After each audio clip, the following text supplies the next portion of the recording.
പൊന്നു കുഞ്ഞുപാത്തുമ്മ, അയലക്കത്തെ പിള്ളേരുമായി കൂട്ടുകൂടരുത്. നീ ആനമക്കാരിന്റെ പൊന്നാര മോളുടെ പുന്നാര മോളാ.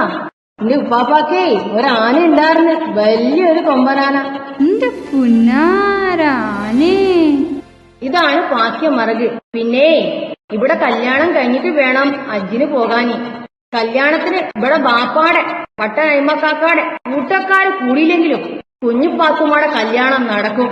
ഇവിടെ ആനമക്കാരിയുടെ പൊന്നാര മോളുടെ പുന്നാര മോളാ. പിന്നെ എന്റെ ബാപ്പ എന്നാ കെട്ടാൻ വന്നത് അതിന്റെ പുറത്ത് കയറിയിട്ടാ. ദാ ബാപ്പ വരുന്നുണ്ട്. എല്ലാം പോയി. ചെയ്ത്താന ഇബ്ലീസ് എല്ലാം കൊണ്ടുപോയി. നമ്മള് കേസ് തോറ്റു. നാളെ തന്നെ ഇവിടുന്ന് ഇറങ്ങണം.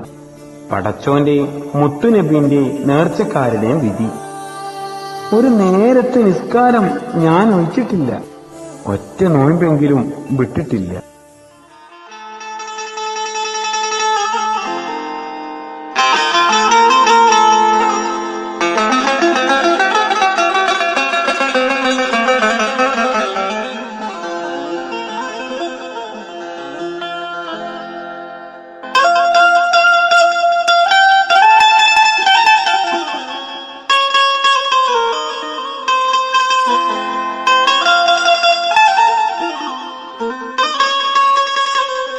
ഉമ്മ, പത്തിരി ഒന്ന് ചുട്ടൂടെ? ബാപ്പ കാത്തു നിൽക്കുന്നു. എന്തെങ്കിലും ഒരു പണി ചെയ്യും. പെണ്ണായി പിറന്ന തീ പിടിപ്പിക്കാനെങ്കിലും അറിയണം. ഞാൻ ആനമക്കാരിന്റെ പൊന്നാര മോളാ. എന്റെ ഉപ്പാപ്പൊക്കെ ഒരു ആന ഉണ്ടായിരുന്നു, വലിയൊരു കൊമ്പനാന. എടി, നിന്റെ നാമം നടക്ക്.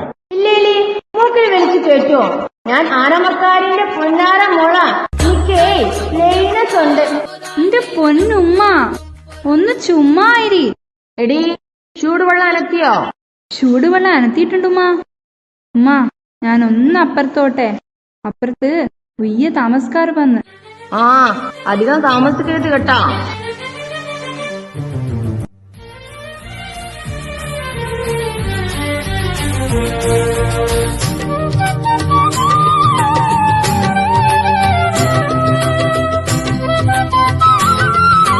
സുന്ദരി, നിന്റെ പേരെന്താ?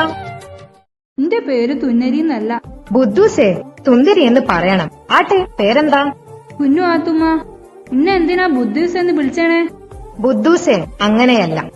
എന്നെ എന്തിനു ബുദ്ധൂസേ എന്ന് വിളിക്കുന്നത് എന്ന് ചോദിക്കണം. പെണ്ണിന്റെ പര്യായമാണ് ബുദ്ധൂസ്. എന്റെ ഇക്കാക്ക പറഞ്ഞതാ. അന്റെ ഇക്കാക്കാന്റെ പേരെന്നാ? നിസാർ അഹമ്മദ്. പെണ്ണിന്റെ പേരെന്നാ? ആയിഷ. ഇന്ന് ഏത് ജാതിയാ? മുസ്ലിം. ഞങ്ങളുടെ മാതിരിയാ? അല്ല, ഞങ്ങൾ ശരിയായ മുസ്ലിങ്ങളാണ്.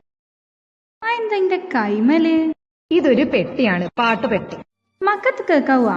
Qatar, Turkey, Bahrain, Germany, America, Bangalore, Mysore, England എന്നിങ്ങനെ ലോകത്തിലെ മിക്ക സ്ഥലത്തു നിന്നും കേൾക്കാം.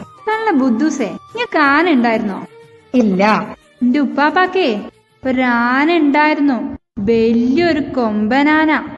എന്റെ ഉപ്പൂപ്പയ്ക്ക് ഒരു കാളവണ്ടി ഉണ്ടായിരുന്നു. അതിൽ അദ്ദേഹം സാധനങ്ങൾ കൂലിക്ക് കയറ്റിക്കൊണ്ടുപോകും. ആ വണ്ടി കൊണ്ട് എന്റെ ബാപ്പയെ അദ്ദേഹം MA വരെ പഠിപ്പിച്ചു. ബാപ്പ ഇന്ന് കോളേജ് പ്രൊഫസറാണ്. ഇതാ ഈ ചിത്രത്തിലൊന്ന് നോക്കിയേ. എന്താ എഴുതിയതെന്ന് വായിക്കും.